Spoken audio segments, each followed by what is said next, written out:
என் அன்பு கர்த்தருடைய பிள்ளைகளே, அன்னாள் என்ற அன்பு தாய் அழுகிறாள் ஆலயத்தில்.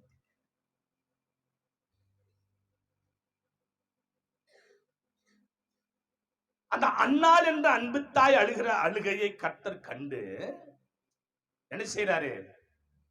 அந்த மகளுடைய குறையை நிறைவாக்குறார்.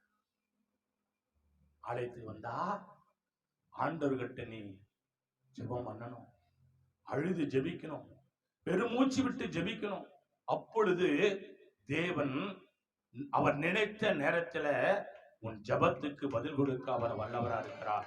கரங்களை தட்டி தேவ சமூகத்துல தேவ பிள்ளைகளே, தேவ பிள்ளைகளே, மனுஷன் நீ சொல்ற வார்த்தையை கேட்க மறுப்பான். ஆண்டவர் அப்படி இல்லை. அவருக்கு பிரியமான பாத்திரமான இருப்பாயனா நிச்சயம் வாழ்க்கை